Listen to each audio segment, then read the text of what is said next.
से बोलिए दुर्गा मैया की जय। प्यारे भक्तों, आज आप सभी श्रवण करें माँ दुर्गा की 9 रूपों की पावन कथा। पहला स्वरूप महाकाली की कथा। एक बार जब पूरा संसार प्रलय से ग्रस्त हो गया था, चारों ओर पानी ही पानी दिखाई देता था, उस समय भगवान विष्णु की नाभि से एक कमल उत्पन्न हुआ। उस कमल से ब्रह्मा जी निकले।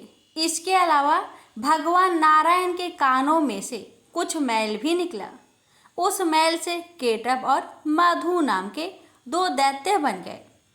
जब उन दैत्यों ने चारों ओर देखा तो ब्रह्मा जी के अलावा उसे कुछ भी दिखाई नहीं दिया। ब्रह्मा जी को देखकर वे दैत्य उनको मारने दौड़े। तब भयभीत हुए ब्रह्मा जी ने विष्णु भगवान की स्तुति की। स्तुति से विष्णु भगवान की आंखों में जो महामाया ब्रह्मा की योग निद्रा के रूप में निवास करती थी, वह लोप हो गई और विष्णु भगवान की नींद खुल गई। उनके जागते ही दोनों दैत्य भगवान विष्णु से लड़ने लगे। इस प्रकार 5000 वर्ष तक युद्ध चलता रहा। अंत में भगवान की रक्षा के लिए महामाया ने असुरों की बुद्धि को बदल दिया। तब वे असुर विष्णु भगवान से बोले, हम आपके युद्ध से प्रसन्न हैं, जो चाहे वर मांग ले। भगवान ने मौका पाया और कहने लगे, यदि हमें वर देना है तो वर दो कि दैत्यों का नाश हो। दैत्यों ने कहा, ऐसा ही होगा। ऐसा कहते ही महाबली दैत्यों का नाश हो गया। जिसने असुरों की बुद्धि को बदला वह महाकाली थी। प्रेम से बोलिए माँ महाकाली की जय। महालक्ष्मी की व्रत कथा। एक समय महिषासुर नाम का एक दैत्य हुआ। उसने समस्त राजाओं को हराकर पृथ्वी और पाताल पर अपना अधिकार जमा लिया। जब वह देवताओं से युद्ध करने लगा तो देवता भी उससे युद्ध में हारकर भागने लगे। भागते भागते वे भगवान विष्णु के पास पहुँचे और उस दैत्य से बचने के लिए स्तुति करने लगे। देवताओं की स्तुति करने से भगवान विष्णु और शंकर जी सब प्रसन्न हुए। तब उनके शरीर से एक तेज निकला, जिसने महालक्ष्मी का रूप धारण कर लिया। इन्हीं महालक्ष्मी ने महिषासुर दैत्य को युद्ध में मारकर देवताओं का कष्ट दूर किया। प्रेम से बोलिए महालक्ष्मी माता की जय। माँ सरस्वती की व्रत कथा। एक समय शुभ निशुभ नाम के 2 दैत्य बहुत बलशाली थे। उनसे युद्ध में मनुष्य तो क्या देवता तक हार गए। जब देवताओं ने देखा कि अब युद्ध में नहीं जीत सकते, तब वे स्वर्ग छोड़कर भगवान विष्णु की स्तुति करने लगे। उस समय भगवान विष्णु के शरीर में से एक ज्योति प्रकट हुई, जो कि महासरस्वती थी। महासरस्वती अत्यंत रूपवान थी। उनका रूप देखकर वे दैत्य मुग्ध हो गए और अपना सुग्रीव नाम का दूत उस देवी के पास अपनी इच्छा प्रकट करते हुए भेजा। उस दूत को देवी ने वापस कर दिया। इसके बाद उन दोनों ने सोच समझकर अपने सेनापति धूम्राक्ष को सेना सहित भेजा, जो देवी द्वारा सेना सहित मार दिया गया। फिर चंड मुंड लड़ने आए और वे भी मार डाले गए। इसके बाद रक्त बीज लड़ने आया, जिसके रक्त की एक बूंद जमीन पर गिरने से एक वीर पैदा होता था। वह बहुत बलवान था। उसे भी देवी ने मार गिराया। अंत में चामुंडा से शुभ निशुभ स्वयं दोनों लड़ने आए और देवी के हाथों मारे गए। सभी देवता दैत्य की मृत्यु के बाद बहुत खुश हुए और अपना अपना कार्य करने लगे। प्रेम से बोलिए माँ सरस्वती की जय। योग माया की कथा। अब कंस ने वासुदेव देवकी के 6 पुत्रों का वध कर दिया था और 7वें गर्भ में शेषनाग बलराम जी आए, जो रोहिणी के गर्भ में प्रवेश होकर प्रकट हुए। तब 8वां जन्म कृष्ण जी का हुआ। साथ ही साथ गोकुल में यशोदा जी के गर्भ में योग माया का जन्म हुआ, जो वासुदेव जी के द्वारा कृष्ण के बदले मथुरा में लाई गई थी। जब कंस ने कन्या स्वरूपा उस योग माया को मारने के लिए पटकना चाहा कि वह हाथ से छूट गई और आकाश में जाकर देवी का रूप धारण कर लिया। आगे चलकर इस योग माया ने कृष्ण के साथ योग विद्या और महाविद्या बनकर कंस, चाणूर आदि शक्तिशाली असुरों का संहार करवाया। प्रेम से बोलिए योग माया माता की जय। माँ रक्त दंतिका की व्रत कथा। एक बार वैप्रचिति नाम के असुर ने बहुत से कुकर्म करके पृथ्वी को व्याकुल कर दिया। उसने मनुष्य ही नहीं बल्कि देवताओं तक को बहुत दुख दिया। देवताओं और पृथ्वी की प्रार्थना पर उस समय दुर्गा देवी ने रक्त दंतिका नाम से अवतार लिया और वैप्रचिति आदि असुरों का मान मर्दन कर डाला। जह देवी असुरों को मारकर उनका रक्त पान किया करती थी, इस कारण से इनका नाम रक्त दांतिका विख्यात हुई। तो प्रेम से बोलिए माँ रक्त दांतिका देवी की जय। माँ शाकंभरी देवी की कथा। एक समय पृथ्वी पर लगातार 100 वर्ष तक पानी की वर्षा ही नहीं हुई। इस कारण चारों ओर हाहाकार मच गया। सभी जीव भूख और प्यास से व्याकुल होकर मरने लगे। उस समय मुनियों ने मिलकर देवी भगवती की उपासना की। तब जगदम्बा ने शाकंभरी नाम से स्त्री रूप में अवतार लिया और उनकी कृपा से जल की वर्षा हुई, जिससे पृथ्वी के समस्त जीवों को जीवन दान प्राप्त हुआ। तो प्रेम से बोलिए माँ शाकंभरी देवी की जय। माँ श्री दुर्गा की कथा। एक समय भारतवर्ष में दुर्ग नाम का राक्षस हुआ। उसके डर से पृथ्वी ही नहीं स्वर्ग और पाताल में निवास करने वाले लोग भी भयभीत रहने लगे। ऐसी विपत्ति के समय में भगवान की शक्ति ने श्री दुर्गा या दुर्गसेन के नाम से अवतार लिया और दुर्गम राक्षस को मारकर ब्राह्मणों और हरि भक्तों की रक्षा की। दुर्ग राक्षस को मारने के कारण ही तीनों लोकों में इनका नाम दुर्गा देवी प्रसिद्ध हो गया।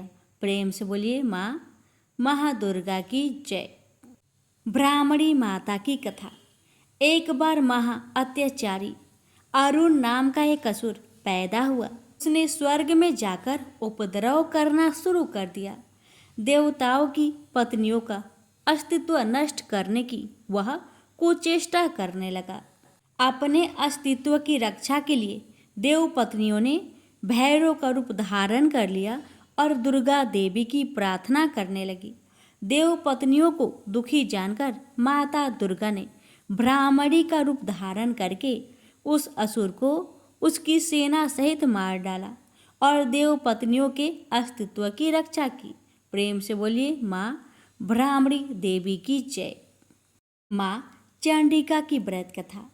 एक बार पृथ्वी पर चंडमुंड नाम के 2 राक्षस पैदा हुए। वे दोनों इतने बलवान थे कि संसार में अपना राज्य फैला लिया और स्वर्ग के देवताओं को हराकर वहाँ भी अपना अधिकार जमा लिया। इस प्रकार देवता बहुत दुखी हुए और देवी की स्तुति करने लगे। तब देवी चंडिका के रूप में अवतरित हुई और चंडमुंड नामक राक्षसों को मारकर संसार का दुख दूर किया। देवताओं के अधिकार से गया स्वर्ग पुनः उन्हें वापस दिया। इस प्रकार चारों ओर सुख का साम्राज्य छा गया। इनसे बोलिए माँ चंडिका की जय। अब श्रवण करें नवरात्रि की व्रत कथा। इस कथा को नवरात्रि के दौरान हर दिन अवश्य श्रवण करना चाहिए। एक समय बृहस्पति जी ब्रह्मा जी से बोले, हे ब्राह्मण श्रेष्ठ, चैत्र व आश्विन मास के शुक्ल पक्ष में नवरात्र का व्रत और उत्सव क्यों किया जाता है? इस व्रत का क्या फल है? इसे किस प्रकार करना उचित है? पहले इस व्रत को किसने किया सो विस्तार से कहिए। बृहस्पति जी का ऐसा प्रश्न सुन ब्रह्मा जी ने कहा, हे बृहस्पति, प्राणियों के हित की इच्छा से तुमने बहुत अच्छा प्रश्न किया है। जो मनुष्य मनोरथ पूर्ण करने वाली दुर्गा, महादेव, सूर्य और नारायण का ध्यान करते हैं वे मनुष्य धन्य है। यह नवरात्र व्रत संपूर्ण कामनाओं को पूर्ण करने वाला है। इसके करने से पुत्र की कामना वाले को पुत्र, धन की लालसा वाले को धन, विद्या की चाहना वाले को विद्या और सुख की इच्छा वाले को सुख मिलता है। इस व्रत को करने से रोगी मनुष्य का रोग दूर हो जाता है, मनुष्य की संपूर्ण विपत्तियां दूर हो जाती है और घर में समृद्धि की वृद्धि होती है। बांध्या को पुत्र प्राप्त होता है, समस्त पापों से छुटकारा मिल जाता है और मन का मनोरथ सिद्ध हो जाता है। जो मनुष्य इस नवरात्र व्रत को नहीं करता वह अनेक दुखों को भोगता है और कष्ट व रोग से पीड़ित हो अंगहीनता को प्राप्त होता है। उसके संतान नहीं होती और वह धन धान्य से रहित हो भूख और प्यास से व्याकुल घूमता फिरता है तथा संज्ञाहीन हो जाता है। जो सधवा स्त्री इस व्रत को नहीं करती वह पति सुख से वंचित हो नाना दुखों को भोगती है।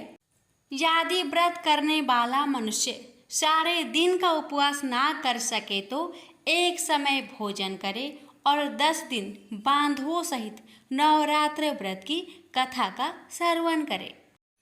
हे बृहस्पति, जिसने पहले इस महाव्रत को किया है वह कथा मैं तुम्हें सुनाता हूँ, तुम सावधान होकर सुनो।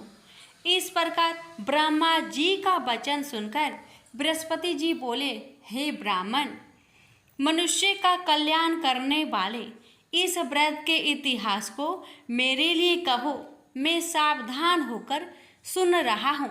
आपकी शरण में आए हुए मुझ पर कृपा करो।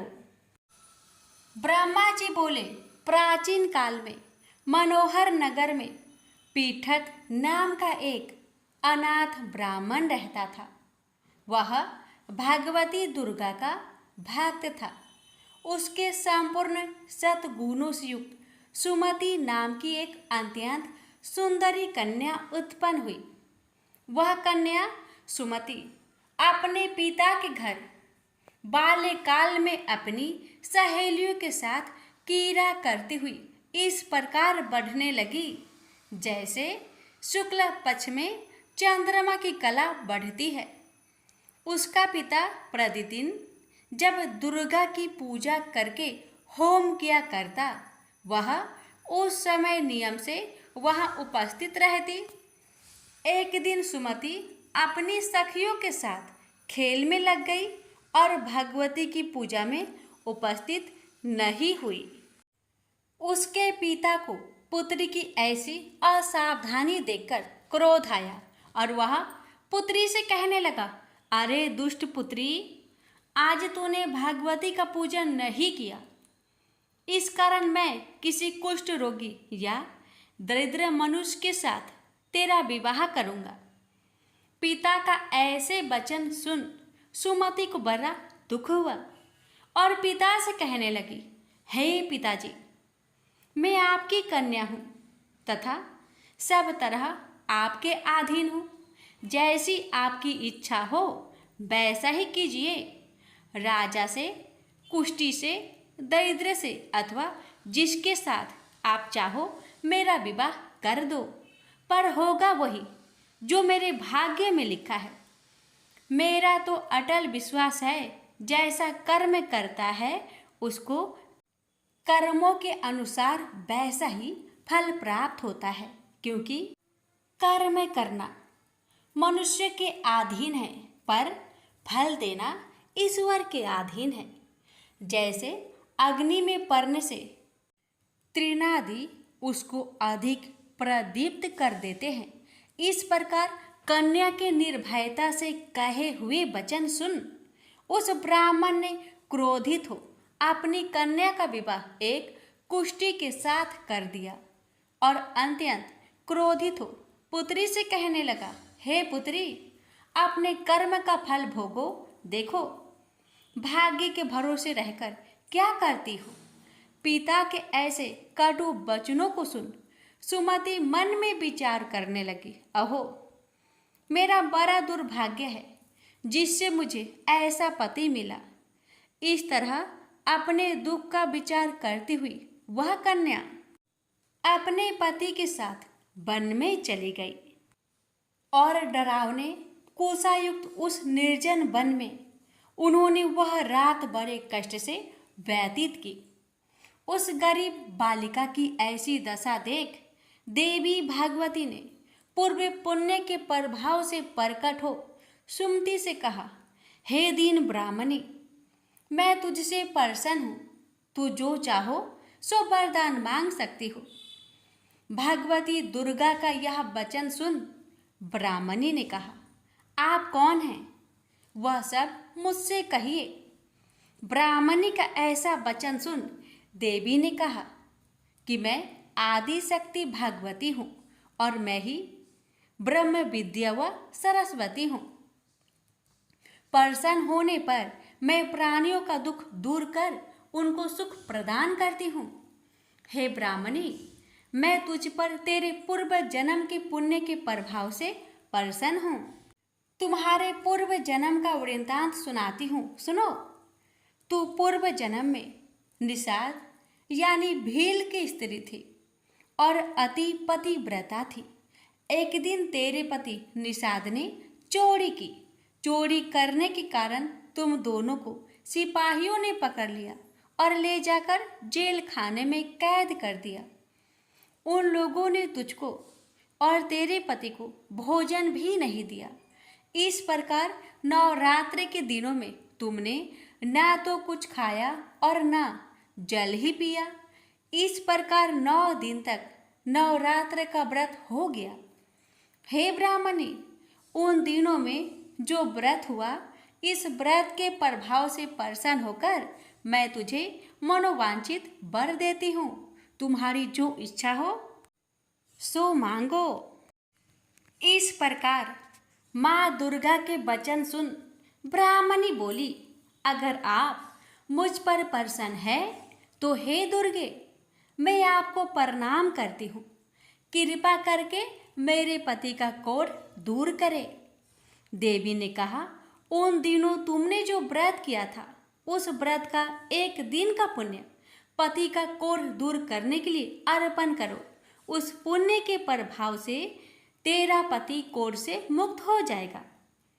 ब्रह्मा जी बोले, इस प्रकार देवी के वचन सुन वह ब्राह्मणी बहुत प्रसन्न हुई और पति को निरोग करने की इच्छा से जब उसने तथास्तु ऐसा वचन कहा, तब उसके पति का शरीर भगवती दुर्गा की कृपा से कुष्ठ रोगों से रहित हो अति कांतिवान हो गया।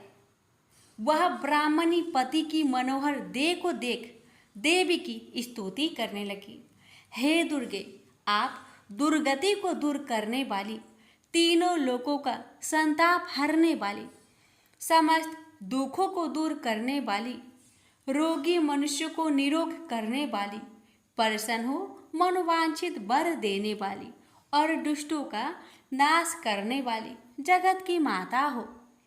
हे अम्बे, मुझ निरपराध अबला को मेरे पिता ने कुष्ठी मनुष्य के साथ विवाह कर घर से निकाल दिया। पिता से तिरस्कृत निर्जन वन में विचर रही हूँ। आपने मेरा इस विपदा से उद्धार किया है। हे देवी, आपको प्रणाम करती हूँ, मेरी रक्षा करे। ब्रह्मा जी बोले, हे बृहस्पति, उस ब्राह्मण की ऐसी स्तुति सुन देवी बहुत प्रसन्न हुई और ब्राह्मणी से कहा, हे ब्राह्मणी, तेरे उदालय नामक अति बुद्धिमान, धनवान, कीर्तिवान और जितेंद्रिय पुत्र शीघ्र उत्पन्न होगा।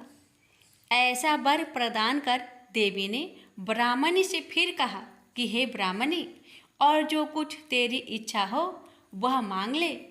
भगवती दुर्गा का ऐसे वचन सुन सुमति ने कहा कि हे भगवती दुर्गे, अगर आप मुझ पर प्रसन्न हैं तो कृपा कर मुझे नवरात्र व्रत की विधि और उसके फल का विस्तार से वर्णन कीजिए। इस प्रकार ब्राह्मणी के वचन सुन माँ दुर्गा ने कहा, हे ब्राह्मणी, मैं तुम्हें संपूर्ण पापों को दूर करने वाले नवरात्र व्रत की विधि बतलाती हूँ, जिसको सुनने से मोक्ष की प्राप्ति होती है। आश्विन मास के शुक्ल पक्ष की प्रतिपदा से लेकर 9 दिन तक विधि पूर्वक व्रत करे। यदि दिन भर का व्रत न कर सके तो एक समय भोजन करे। विद्वान ब्राह्मणों से पूछकर घट स्थापन करे और वाटिका बनाकर उसको प्रतिदिन जल से सींचे। महाकाली, महालक्ष्मी और महासरस्वती देवी की मूर्तियां स्थापित कर उनकी नित्य विधि सहित पूजा करे और पुष्पों से विधि पूर्वक अर्घ्य दे। बिजोरा के फल से अर्घ्य देने से रूप की प्राप्ति होती है। जायफल से अर्घ्य देने से कृति, दाख से अर्घ्य देने से कार्य की सिद्धि होती है। आंवले से अर्घ्य देने से सुख की प्राप्ति और केले से अर्घ्य देने से आभूषणों की प्राप्ति होती है। इस प्रकार पुष्पों व फलों से अर्घ्य देकर व्रत समाप्त होने पर 9वें दिन यथाविधि हवन करें। खांड, घी, गेहूँ, शहद, जौ, तिल, बिल्व, नारियल, दाख और कदम्ब आदि से हवन करें। गेहूँ से होम करने से लक्ष्मी की प्राप्ति होती है। खीर एवं चंपा के पुष्पों से धन और बेल पत्तों से तेज व सुख की प्राप्ति होती है। आंवले से कृति की और केले से पुत्र की, कमल से राज सम्मान की और दाखों से संपदा की प्राप्ति होती है। खांड, घी, नारियल, शहद, जौ और तिल तथा फलों से होम करने से मनोवांछित वस्तु की प्राप्ति होती है। व्रत करने वाला मनुष्य इस विधान से होम कर आचार्य को अत्यंत नम्रता के साथ प्रणाम करे और यज्ञ की सिद्धि के लिए उसे दक्षिणा दे। इस प्रकार बताई हुई विधि के अनुसार जो व्यक्ति व्रत करता है उसके सब मनोरथ सिद्ध होते हैं। इसमें तनिक भी संदेह नहीं है। इन 9 दिनों में जो कुछ दान आदि किया जाता है उसका करोड़ों गुना फल मिलता है। इस नवरात्र व्रत करने से अश्वमेध यज्ञ का फल मिलता है। हे ब्राह्मणी, इस संपूर्ण कामनाओं को पूर्ण करने वाले उत्तम व्रत को तीर्थ, मंदिर अथवा घर में विधि के अनुसार करें। ब्रह्मा जी बोले, हे बृहस्पति, इस प्रकार ब्राह्मणी को व्रत की विधि और फल बताकर देवी अंतर्ध्यान हो गई। जो मनुष्य या स्त्री इस व्रत को भक्ति पूर्वक करता है वह इस लोक में सुख प्राप्त कर अंत में दुर्लभ मोक्ष को प्राप्त होता है। हे बृहस्पति, यह इस दुर्लभ व्रत का महात्म्य है जो मैंने तुम्हें बतलाया। यह सुन बृहस्पति जी आनंद से प्रफुल्लित हो ब्रह्मा जी से कहने लगी कि हे ब्राह्मण, आपने मुझ पर अति कृपा की जो मुझे इस नवरात्र व्रत का महात्म्य सुनाया। ब्रह्मा जी बोले कि हे बृहस्पति, यह देवी भगवती सर्वशक्ति संपूर्ण लोकों का पालन करने वाली है। इस महादेवी के प्रभाव को कौन जान सकता है? बोलिए देवी भगवती की जय। व्रत की विधि। प्रतः नित्य कर्म से निवृत्त हो स्नान कर मंदिर में या घर पर ही नवरात्र में दुर्गा जी का ध्यान करके यह कथा करनी चाहिए। कन्याओं के लिए यह व्रत विशेष लाभदायक है। श्री जगदम्बा की कृपा से सब विघ्न दूर हो जाते हैं तथा सुख समृद्धि की प्राप्ति होती है। क्षमा प्रार्थना। हे परमेश्वरी, मेरे द्वारा रात दिन सहस्त्रों अपराध होते हैं। यह मेरा दास है, समझकर मेरे अपराधों को क्षमा करें।